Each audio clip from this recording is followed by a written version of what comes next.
Hello and welcome to our 37th session. Wow, we're getting up there.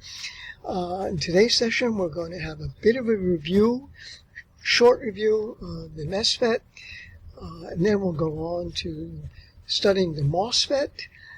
We'll compare the MESFET and the MOSFET, and then we'll look at the basic characteristic of the MOSFET, which is the square law, even though it's not correct. But we'll still look at it because that's the starting point, and we'll say what's that square law all about, and then finally we'll end with a comparison of the bipolar junction transistor with the MOSFET, and we'll push to make that because I think that's a very interesting comparison. So to start us off, let's listen to a beautiful performance of Schubert's Ave Maria, and we'll see you in about 5 minutes.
This is an outline of some of the things we'll be talking about in today's session, session number 37.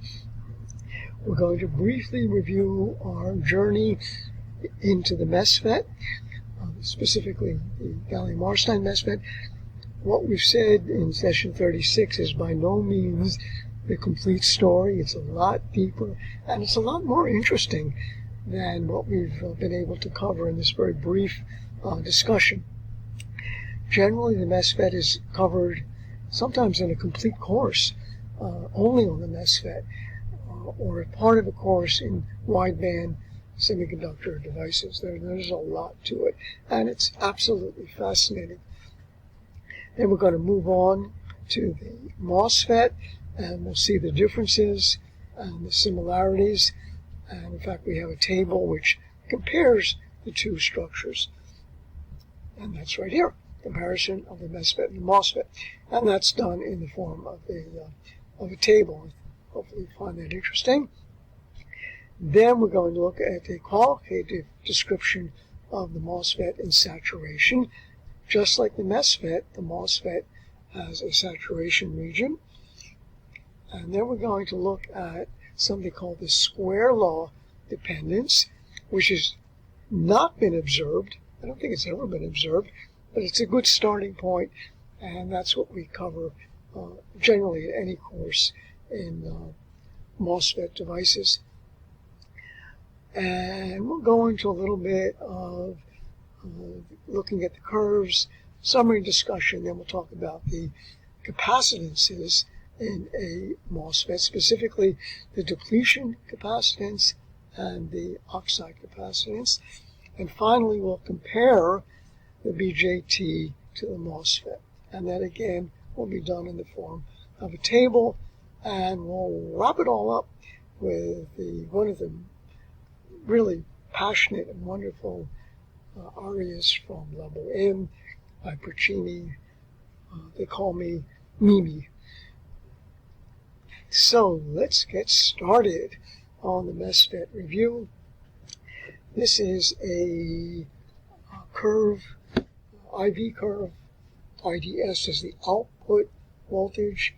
VG is the output current, the output current, which is controlled by the input voltage, and in the saturation region, which is this region right here, VDS does not control. They're basically horizontal, so VDS has no control over IDS. This is the linear region, but above VDSAT, we get into the proper operating region. And if these curves look very similar to the BJT curves, well, they are, except BJT, we have current controlling current. In the MESFET and MOSFET, we have voltage controlling current. So in the BJT, instead of VG, this would be IB. And what I'm trying to say in this paragraph is that as we move from a very low VDS, take any one of these curves, doesn't matter which one, we move from the linear region, and then we hit VDSAT, and then the curve just bends over rather dramatically. And if we go the other way, we start with a big VDS, and we go down, we basically reproduce. There's no hysteresis in these curves. We reproduce the curve in the opposite direction. And that implies that the point of pinch-off, where VDS equals VDSAT, moves from the drain, and it moves closer and closer to the source as VDS increases. So what equation 2017 is trying to say is that there is a region from the drain to the pinch-off point, and that region is of length L, which we saw in another one of the diagrams in the last session, and that has a very high resistance. it's the resistivity. It's the resistivity of the depletion region. So this term is very big, and this term is very small, and their product is approximately constant. Everything else is a constant, so ID sat is approximately a constant, and that's basically what this is trying to say. So actually, Bill Shockley was really, I think, one of the people, maybe the first, I don't know, who summarized this whole thing. And basically what I've done here is kind of condense everything that we've discussed in session 36 until this point. So basically, this can be read over. It's not terribly insightful, but it's basically just a concise synopsis of everything we've been discussing. And basically, I want to summarize this in two pictures.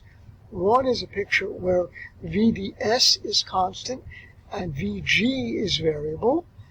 And in that case, the slope of these lines here are the same because VDS is constant. So what happens here is that the opening of the depletion region depends only on VG.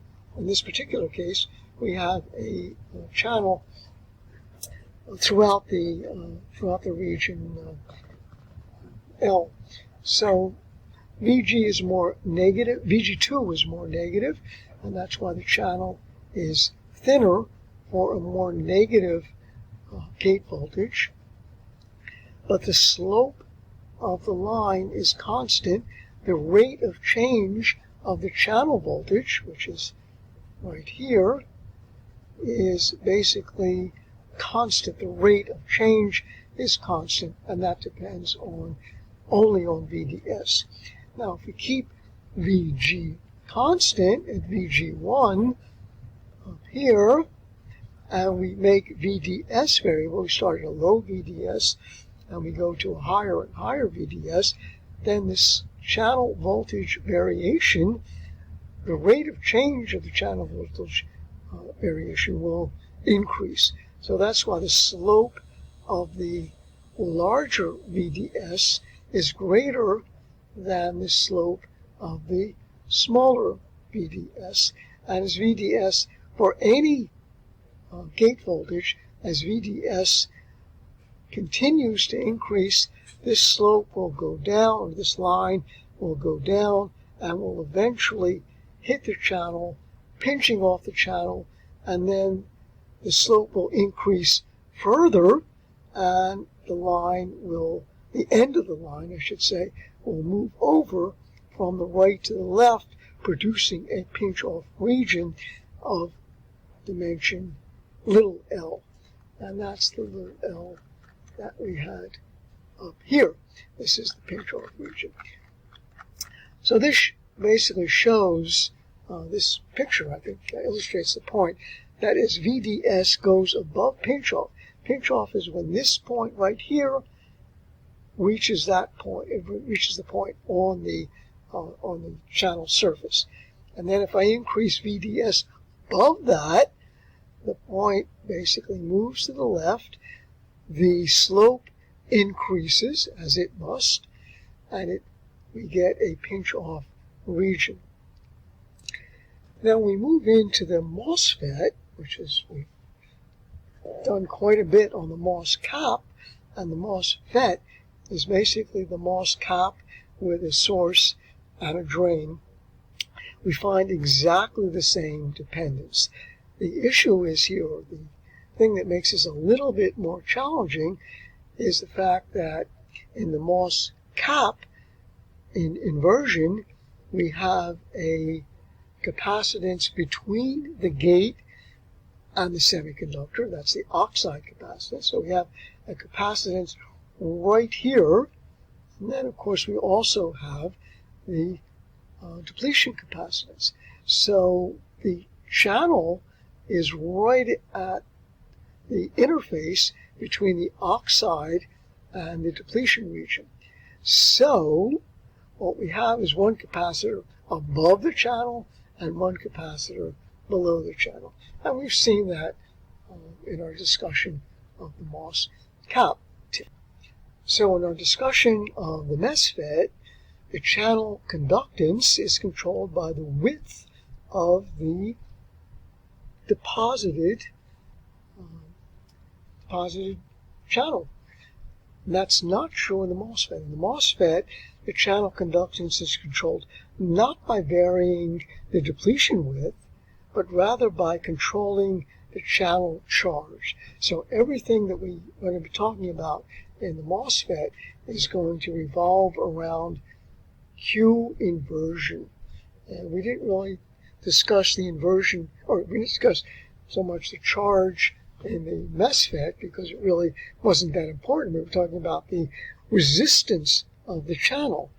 Well, in the MOSFET, the name of the game is Q inversion.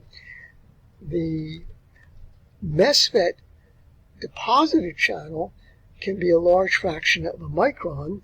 In the MOSFET, the channel thickness is absolutely minuscule. In fact, I don't think anybody knows exactly what it is, but it's at the most a few tens of angstroms. Okay, so now let's take a look at the inversion charge in a MOSFET. This is charge which comes about through strong inversion, and again it's equal to the coulombs per cubic centimeter multiplied by the width of the channel. And we mentioned this T inversion is incredibly small. Fortunately, it cancels out, so I don't have to worry about it. This is coulombs per cubic centimeter because N is number of charges per cubic centimeter, and N, of course, it is identified, at least in Boltzmann statistics, by the doping density. So if we have 10 to the 17th, N is 10 to the 17th, Q is 10 to the minus 19th, and T inversion is really, really small. Okay, so even though T inversion is very, very small, we can make the analogy to the quantity A, which is the channel length in a MESFET. And again, the difference, there's a big difference between them. A is perhaps, certainly near the source, is a fairly large fraction of a micron, whereas T inversion is minuscule. Now, equation 2018, this equation follows immediately by applying units to both sides. Units here again are coulombs per cubic meter, and the units of T inversion are, well, centimeters. So what do we have here? We have, well, coulombs per square centimeter. Centimeters minus 3, and centimeters on top gives us coulombs per square centimeter. So now if we go back to equation 20.1, which sits here, and instead of NQ, we substitute NQ in equation 218, and we immediately get equation 2019, and then we know that the channel resistance is equal to the resistivity multiplied by the length of the channel divided by the cross-sectional area. The cross-sectional area here is now W, which is the width, not the depletion width, but the width, in other words, the dimension into the paper, multiplied by T inversion, this very, very small number, and we see that the T inversion cancels out. That's a good thing. We don't know what it is anyway, and it's nice that it just goes away, which is pretty cool. That does not happen in the MESFET. It does happen in the MOSFET. And so now we have an equation or the channel resistance as a function of the Q inversion. And that's pretty important. Okay. So now, according to the quote-unquote basic simple theory, above threshold, the Q inversion is equal to Cox, Vg minus V threshold. Now, we probably should have put a minus sign in here because everything here is positive, and at least for an NMOS or a P silicon substrate, the inversion charge consists of electrons, and they are negative. So you can think of a minus sign here, and if you want to, you can certainly put that in explicitly. Okay, now we can write an equation for small VDS, and here it is, right here. IDS equals VDS over R. That's just Ohm's law. And for R, we put in R from here, and then the Q inversion we put in from equation 2021, and we get equation 2022. And why do I say this is for small VDS? Because this is a linear equation.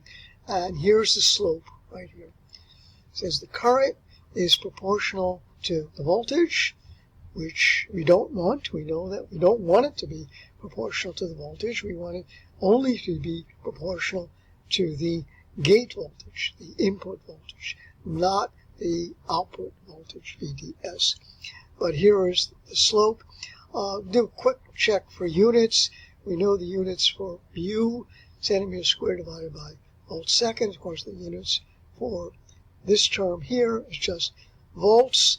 And the units, this is the areal capacitance, farads per square meter. We know a farad is a centimeter coulomb per volt. There's the centimeter ohm, sorry. Let's see, I'm not sure where the centimeters go. You can check that. I'm not really sure about how that. Oh, okay. So it's farads per square centimeter, that's for sure. And then if we substitute in for farads, we get coulombs per volt centimeter squared. So the units on the right side are Cox times mu.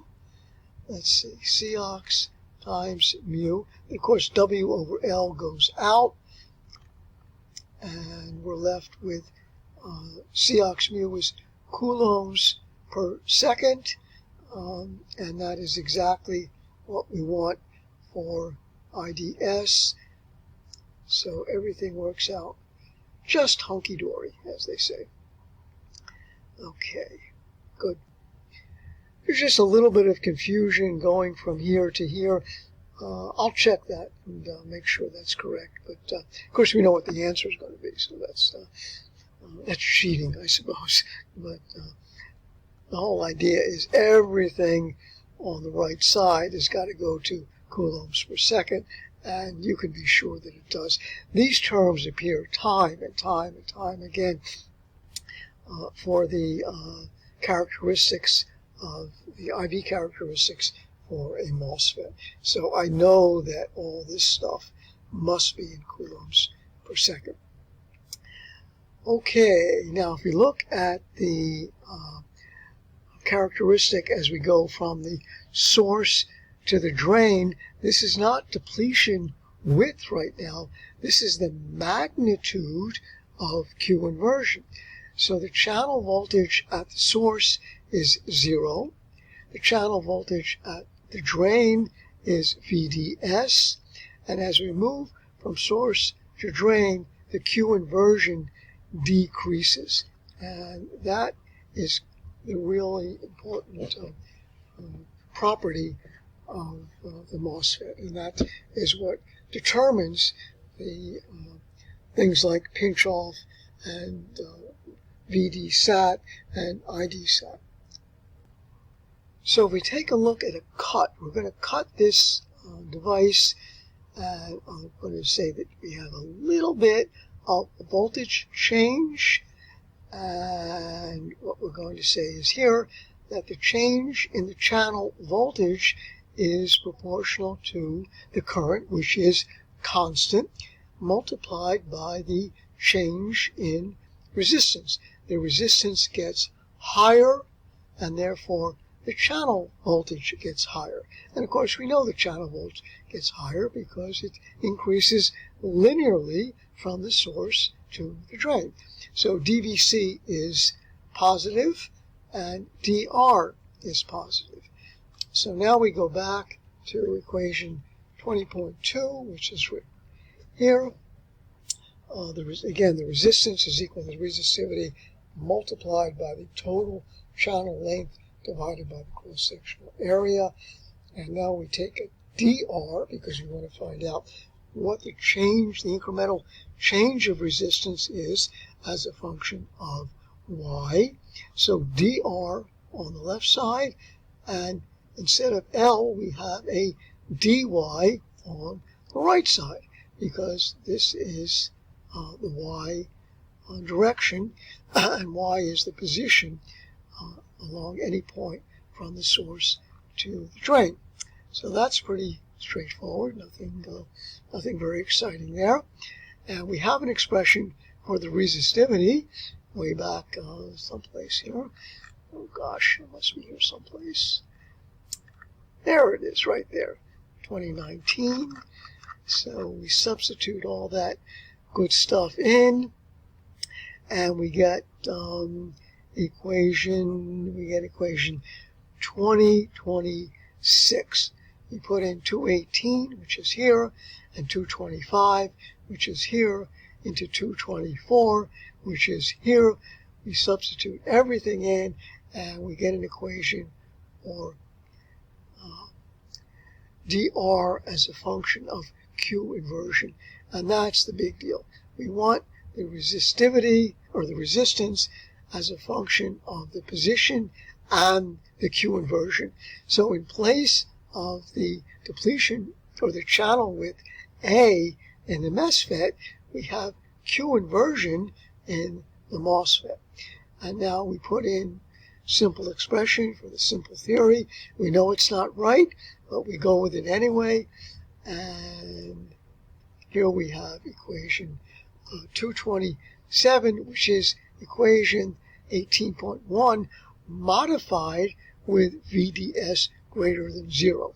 If VDS is equal to 0, this is the equation that we have. Q inversion is just equal to minus Cox multiplied by the gate voltage above threshold. However, in a situation where we have a VDS, the Q inversion decreases linearly along the channel, so we have to take that into consideration, and that's why we have a minus sign here. So if this is all negative, I have a negative sign out here, minus times minus is plus, and the important thing is that the channel voltage is subtracted from VG minus VT. Well, we're not quite there yet, but we're getting darn close. And what we do is now we put in 226 into 223. Must be here someplace. Up here. So we substitute for dr, and then we get an equation for dVc, the incremental channel voltage change as a function of Q inversion. And that's really what we're looking for. So 228 gives us what we want after we get rid of the dr. So now we have an equation for channel voltage versus, or as a function of position. IDS is constant, and now all we need to do is put in the right Q inversion. We don't put in this Q inversion because this is with no VDS. It gives us a rather trivial expression. We put in the right Q inversion, which is 227. That's right here. And we integrate the whole thing out. And fortunately, both of these integrals are about as basic as one can get. On the right side, we have just IDS times L. That's about as simple as one can get. The IDS is constant. We pull it out. IDS is not a function of Y. On the left side, also pretty simple. Constant, constant, VC, dVc. So we get immediately equation 2030. And here it sits. There are two assumptions that we can make. This is for channel voltage. We're going from the source channel voltage to the drain channel voltage. The at the drain, we have the channel voltage is VDS.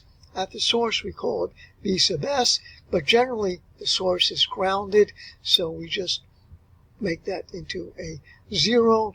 And the second simplification is IDS is constant and therefore can be moved out of the right side integral, and that's always true because we're not creating or destroying charge as we move through the channel. So we get immediately equation 230, and equation 230 is our starting point, and it is a square law. Why is it square law? Because it has VDS squared. Now for VDS very small, this term goes out, and we have, oh my goodness, we have a linear relationship. That's not so great. That's when the drain current is a linear function of the drain voltage, and the slope is just Vg minus Vt. So if you think of this term going to 0 over here, that's just like we had in the MESFET in the linear region, and that is not where we want to be. But never mind, because VDS is not small all the time. We can make VDS bigger. And if we make VDS bigger, then the current is going to bend over. And we saw, again, the same thing in the MESFET. But if we just take a look at this linear relationship for small VDS, we can get something interesting out of it. And it says that the drain current increases with C aux. And that makes sense because the bigger C aux is, which is to say the smaller the gate oxide is, the closer the gate is to the silicon surface, the more the control the gate has over the silicon band bending. And that makes sense that C aux would be in the numerator, proportional. Current is proportional to C aux. Also, the current proportional to the mobility, which also makes a lot of sense because the bigger the mobility, the less scattering, and the easier it is to have a current. So these terms always will appear upstairs. And let's see, what's W over L? The bigger the width, this is not the depletion width, this is the width of the structure. The bigger that is, the easier it is for current to flow. So that all makes sense. And the longer the L, well, let's just leave that for now. Generally, we have to have W over L to make the units turn out right. So anyway, the bottom line is that these four terms, 1, 2, 3, 4, will always appear as coefficients to the current, and they'll always appear in exactly the same form. It doesn't matter whether you have the right equation, wrong equation, in the sense that equation which doesn't quite give an accurate result for the current. But these four terms are always there. So if you look at the IDS versus VDS, we get a straight line until VDS starts to increase. And when VDS starts to increase, this term kind of kicks in and it reduces the slope of the curve. And that's exactly what happens here. And that's exactly what happens in a MESFET. And this is for a small gate voltage. This is for a larger gate voltage. And I guess you could say the bottom line is we don't want to operate in this region here. And this is called the, well, oddly enough, it's quite reasonable. It's called the linear region because the current is a linear function of voltage. Now we can look at this special voltage, and let's go back to equation 2027. The inverse immersion charge is given here. now we have a channel voltage which is opposite to this term. So we have kind of a tug of war here going on. At y equals 0, the channel voltage is 0, and y equals L, the channel voltage is VDS. So we can say, like all tug of wars, what happens when this term on one side of the rope and the other term is on the other side of the rope, and they're duking it out, and what happens when, well, nothing happens. They're equal. Okay, so if they're equal, we just set the inversion charge to 0. This is a tug of war when the rope's not moving. And of course, we just said in that case, we have the term in parentheses equal to 0. We're going to call this at the drain point. At the drain point, that's why we put in VDS here. And we immediately find that VDS is precisely equal to VDSAT, exactly what we found in the MESFET. So in that sense, the MOSFET and the MESFET are more than kissing cousins. They're like identical twins. They have the same exact VDSAT. So here is VDSAT again, and then we put in VDSAT in the equation for IDSAT. Wherever we have VDS, we put in VDSAT. And let's say just to make that explicit here, put in VDSAT here, put in VDSAT here. That's exactly what we've done. 2 places. There's VDSAT, VDSAT. Do the algebra, relatively straightforward to say the least, and we get IDSAT is equal to same coefficient. This time it has a 2. You won't quibble about little 2's, but the saturation current is proportional to the saturation voltage squared.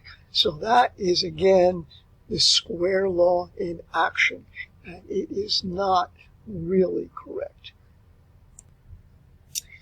Okay, so if we increase VDS above VDSAT, exactly like the MESFET, IDSAT does not, or IDS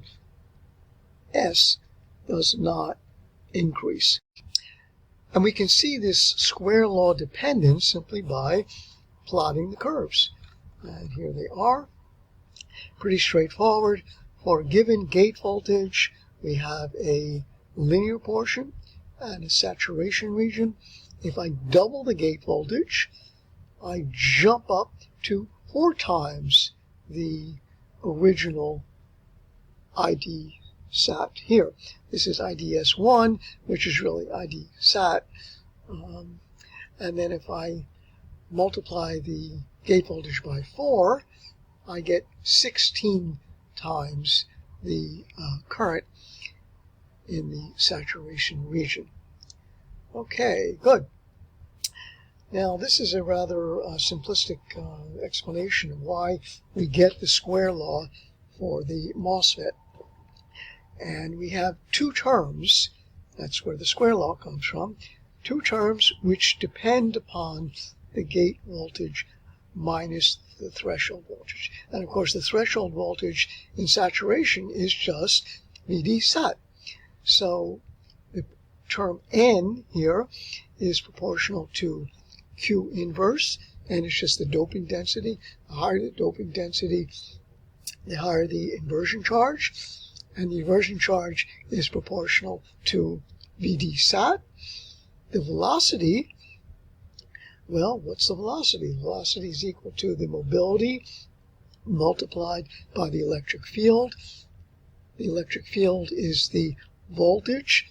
Which voltage? The driving voltage. The voltage that drives electrons from the source to the drain, and that is in the saturation region, VDSAT. So we have 2 terms which are proportional to VDSAT, and they are multiplicative, and that's why in the square law approximation we have the current is proportional to VD-SAT squared. And that is only, however, in the saturation region. This is the term that will come to save us in the end, because this is not really all that great a situation. Device designers would like the current to increase linearly with VG and not as a square law. If the velocity was constant, this is the velocity of electrons. If the electron velocity was constant, which is to say it would saturate at a very high value, then the current would only be proportional to VD-SAT to the first power. And that's exactly what we will find. Okay, so this is kind of a short summary of everything that we've been doing. You can just read through that. There's nothing new here. So let's skip over now to the comparison of the MESFET and the MOSFET. In the MESFET, of course, the structure consists of a deposited channel. There is a depletion capacitance above the channel between the gate metal and the deposited channel. In a MOSFET, there is, at least to start with, there's no there is no deposited channel. There are, however, we're going to talk about this in, I should mention, in inversion. There are two capacitors. There's the oxide capacitance, which is constant, just equal to the permittivity divided by the oxide thickness. And then there's the depletion capacitance. One, the oxide capacitance, is above the inversion layer, and one, the depletion capacitance, which is below the inversion layer. And that's quite a bit different from the MESFET. The channel is deposited epitaxially. It can be anywhere from about 0.2, maybe up to 0.5 microns. These are rather extremes. I think generally it'll be about 0.2 to 0.3 microns, I believe.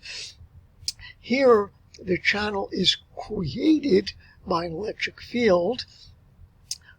We create an inversion layer, and that inversion layer is always going to be less than 1,000 angstroms and probably only about 10 to 15 angstroms. Huge differences here.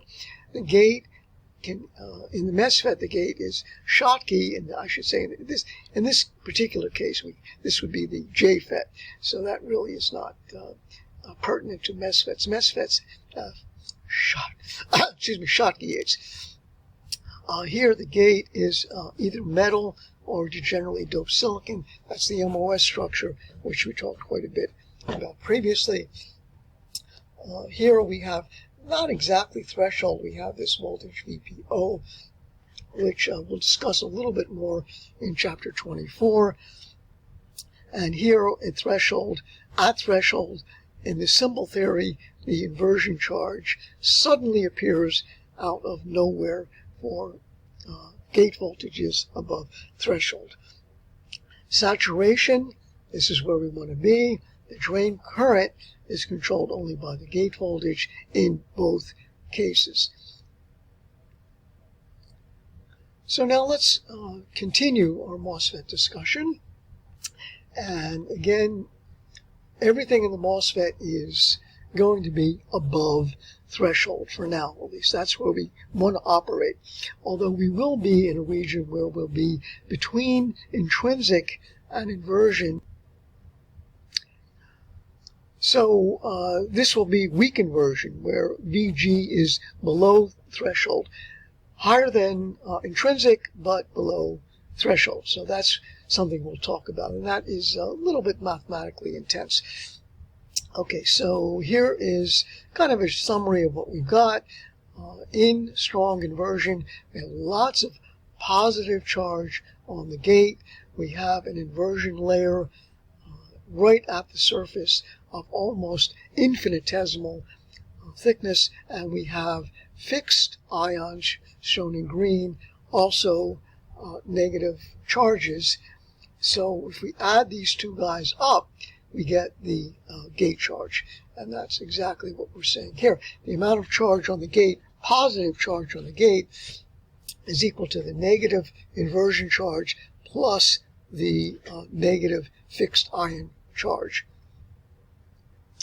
Now it's reasonably straightforward to calculate the deposition charge because it's equal to, well, again, Q always goes with the doping density. So this is in coulombs per cubic centimeter multiplied by the depletion region width, which is at strong threshold or above strong threshold. It reaches a maximum value, and that's why we have the bulk potential in here. And we gave rather simple rules for writing this equation by sight, and we just multiply this out, and we've seen this equation before, but here we have it explicitly again. Okay. The thing about equation 2034 is, and it's not right, is that the deposition charge above threshold is basically pinned at this value. Well, WD max is indeed pinned at this value, but not Q dep. And we can see that in just a minute. Okay, so this is the inversion charge where I put in the minus sign because Q inversion is negative, and I can write that, of course, as we've seen before, at the source with no VDS. VDS is, or I should say, no channel voltage. So the channel voltage is 0 at the source. The channel voltage is plus DS at the drain. Well, look what happens here. The Q inversion, as we know, decreases. This is not thickness, by the way. This is the magnitude of Q inversion. It looks like it's really, really thick. Of course, it's extremely thin. But in magnitude, it starts at its highest value right here at the source, and at the drain, it decreases, and hopefully it decreases to 0. In fact, hopefully it decreases even before we get to the drain. So this region here is the pinch-off region. But in order for charge balance to work, if Q inversion goes down, then Q dep must go up. And the problem is none of that is taken into consideration in the simple theory. So what we have here is, as Q inversion goes down, the depletion region actually becomes wider, and the depletion charge becomes greater. So this is one of the modifications that we're going to have to make to the simple theory, quote unquote simple theory, to get a more accurate description of the operation of the MOSFET. Okay. And this paragraph here is basically a reiteration of all of those, of what we've just been saying. This is similar to the MESFET. MESFET, it becomes about more naturally. In the MOSFET, in the simple theory, this line would be straight and horizontal, and it's going to create a little bit of mathematical purgatory when we cause the Q dep to increase. Okay. MOSFET energy band diagrams. We haven't looking at all in the energy band diagrams. The main takeaway from this paragraph is that the lowering of the Fermi level is required because the structure is not in material equilibrium in the y direction. So if you look at the Fermi level in the y direction here, then the Fermi level is lower as we move from the source to the drain.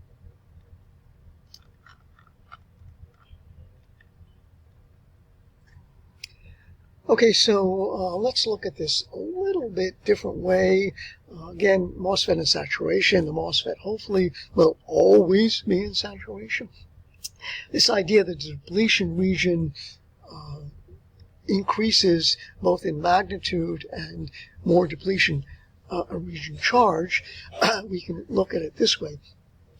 As an electron jumps from the channel into the drain and, of course, around the circuit, Charge balance requires that another electron, or another negative charge, not an electron, another negative charge must appear. And the only place it can appear is in the depletion region. So if one goes up, two suddenly comes in. And that is described in this paragraph. I'm going to be skipping through this a little bit faster than I would have liked. But basically that's what it says, and I think it's reasonably clear from the text. And basically this section is exactly what that says. It says it in a little bit different way, but so if it's not completely clear, this will really make it muddled. But hopefully, maybe this will clear it up. I'm not sure. Anyway, the takeaway from this section is charge balance requires the number of negative ions in the depletion region must of necessity increase as the number of inversion charges decreases. So the depletion region must widen as we go from the source to the drain. And that basically is all that says. And we say it again in section 20.13. The interesting part of 20.13 is this equation right here, and which actually that also is an equation which we've seen before. This is the electric field, and the electric field, of course, is just the first derivative of the voltage, and this is our standard equation, a linear part and a square law part. And if we take this equation and we differentiate the drain current with respect to VDS, and we let the derivative become 0, then we should get VD-SAT, because VD-SAT is where the curve flattens out and becomes 0. And you'll notice also, again, we have the same coefficients, W over L mu Cox always appears, and that's exactly what we're doing here. We take the first derivative, set it equal to 0, and we get that special VDS is VD-SAT.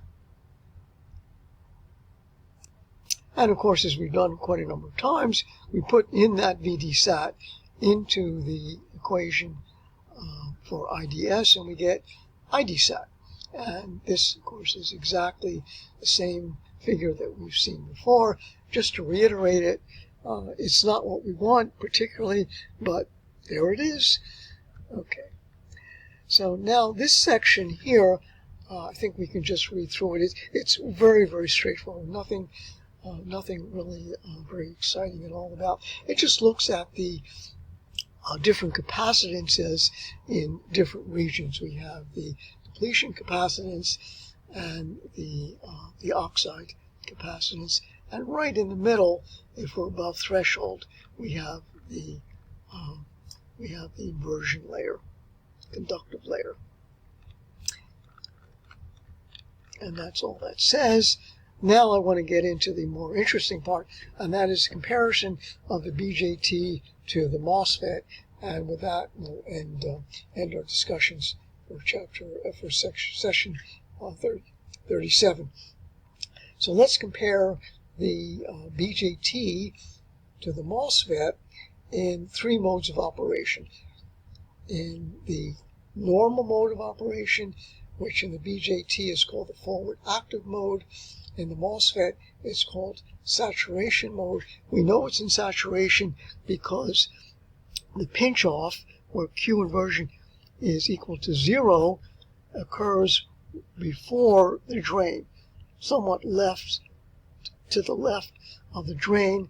Here in the forward active mode, we have the emitter base junction is forward bias, and the base collector junction is reverse bias.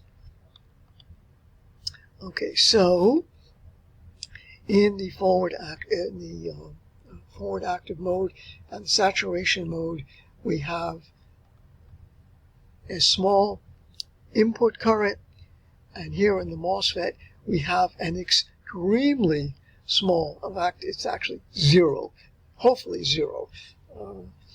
The current control is done by the base emitter doping ratio. Here, the control of the output current is performed by the gate voltage. In saturation, the output current in a BJT is controlled by the input current. Here, the output current is controlled by the input voltage, or the input electric field, namely the gate voltage.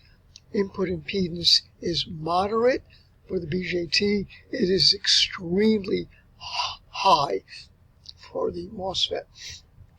In the BJT, all the currents are diffusion. In the MOSFET, in saturation mode, only in saturation mode, the current type is drift. I shouldn't say only in saturation mode, above threshold. We're going to see that below threshold, in weakened version, the current type in a MOSFET is also diffusion, or a combination of diffusion and drift. The output current is the charge is swept up by a large electric field at this junction right here, huge electric field because it's reverse biased, and here also the charge is swept up by a large electric field in the pinch-off region. All the voltage is dropped, all the voltage above VD-SAT is dropped in this region, so we have a very high electric field. Now, the second mode of operation, the BJT, would be in the saturation mode, and the MOSFET would be in the linear mode. In the BJT, the saturation mode, both junctions are forward biased, and they kind of have competing currents. There's no high electric field in the base collector junction. In the MOSFET, for VG greater than threshold, so we have strong inversion, but we have a VDS less than VD-SAT. There's no high electric field existing near the drain, just like the BJT in the saturation mode. And in the cutoff mode, the emitter base junction is not forward biased, so nothing comes through. So basically we have nothing. In the MOSFET, if the gate voltage is less than threshold, Q inversion is extremely small. In fact, if it's closer to intrinsic, it's basically zero, and we have very little current exist, even if VDS is large. For VCE, the output voltage in the cutoff mode for BJT, it doesn't matter how large it is. We have essentially no current, and we have exactly the same operation in the MOSFET. Okay, and that does it. We are done. So all that's left is to listen to a marvelous aria from Puccini's Level M. They call me Mimi, and you can feel the passion, and that's what Puccini is all about, passion. And we'll see you next time.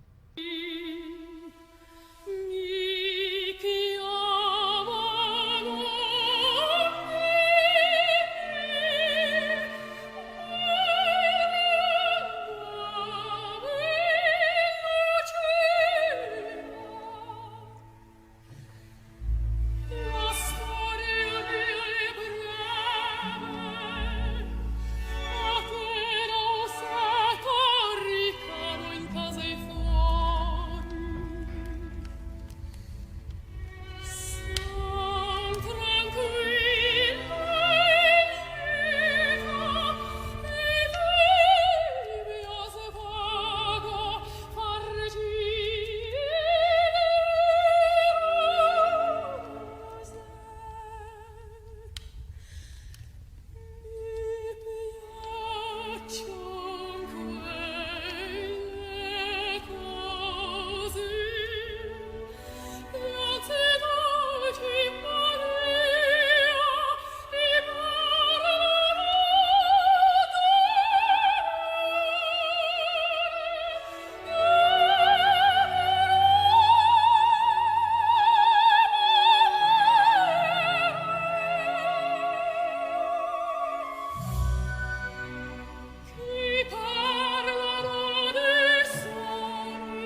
dentro di me non le saprei narrare. Sono la sua vicina che la vien fuori d'ora in poi.